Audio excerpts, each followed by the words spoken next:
આત્મ ભાવના ભાવ તો જીવ લહે કેવળ. ભાવજી આપણને આત્મભાવમાં એક બનાવી દીધા.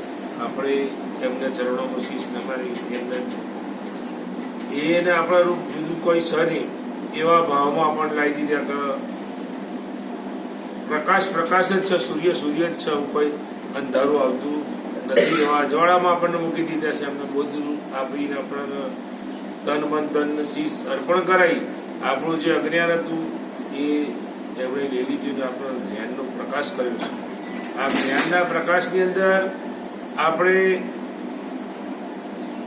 માલવાનું છે. આપણે એવા સ્વરૂપ સ્થિતિમાં આપણું અજ્ઞાન નીકળી ગયો એવા ભાવ કરીને આપણે સ્વ સ્વરૂપમાં રહેવાનું છે. સ્વ સિવાય બીજું કશું છે નહીં. પોતે જ છીએ. પોતે જ આ બધા રૂપોમાં જુદા જુદા પ્રકાશમાં થઈ રહ્યા છે. આ ભાવ આપણે રાખીને આત્મભાવમાં રહી આ જે કંઈ થઈ રહ્યું છે એને નિહાળવાનું છે.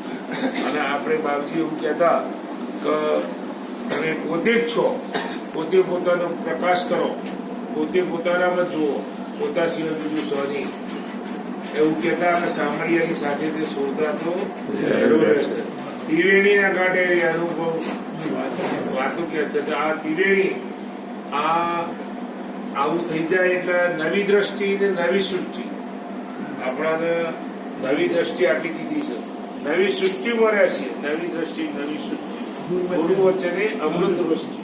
આપણને અમૃતની વૃષ્ટિ કરાવી દીધી. વરસાદ વરસે તો કેટલી ઠંડક થઈ જાય છે. તો ગરમી રહેશે એમ આપણને આ બધી ઠંડક કરાવી દીધી. આત્મભાવ કરાવી દીધો છે. પૂર્ણ બ્રહ્મ સ્વરૂપમાં આપણને મૂકી દીધા છે. આજે તો મેં મને ઓળખ્યા એમ સ્થિતિ કરાવી દીધી કે પોતે પોતાને ઓળખી લીધો. આપણે ગુરુના મન આપણામાં કોઈ ફેરફાર નથી. એવા સ્વરૂપ સ્થિતિમાં આપણને મૂકી દીધું.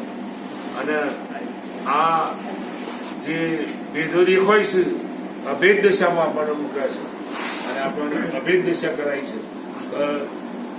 આ તો કહેવાય નહીં પણ સ્ત્રી પુરુષનો કોઈ ભેદ જ નથી. જળ ચેતને આપણને જુદા દેખાતા પણ બધું એક કરાવી દીધું છે. આ બધી વસ્તુ બોલે છે. બોલણહારું બોલે છે. વસ્તુમાંથી પરમ વસ્તુ જાણી લીધી નિર્ધાર. જેણે આ વસ્તુ બધી દેખાય છે એમાં પરમ વસ્તુ જાણી લીધી છે એનો આપણને નિદાર દર્શન કરાવી દીધો છે. અને એવા સ્વરૂપ સ્થિતિમાં આપણને રાખ્યા છે.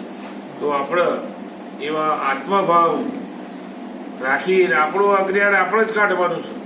અને આત્મભાવ જ કરવાનો છે. આપણે કોઈ હોય અમે એવું ભ્રાંતથી આવ્યા છીએ અને હોય સાવલીમાં આવ્યા છીએ એવો ભાવ કરવા નથી. એના પ્રકાશમાં જ છીએ. એના પ્રકાશમાં બધા સબર ભરેલા છે. સબરમાં આપણે આવ્યા છીએ. કોઈ સ્વ સ્વરૂપમાં કશું એવું આવતું નથી. કોઈ જતું કાવતું જન્મ મરણ એવું કઈ છે નહીં. આ તો જન્મ થાય એનો મરણ થાય. જન્મ મરણ આપણને છોડાવી દીધા છે.